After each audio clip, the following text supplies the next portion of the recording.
Today, 11 December, time 9:53 a.m.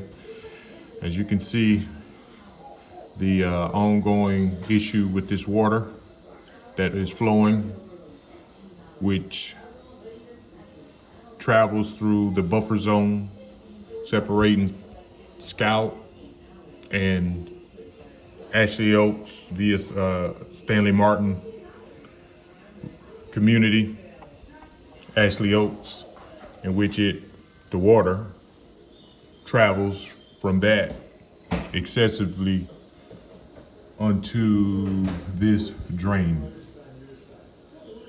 This has been going on ever since this morning when it began to rain.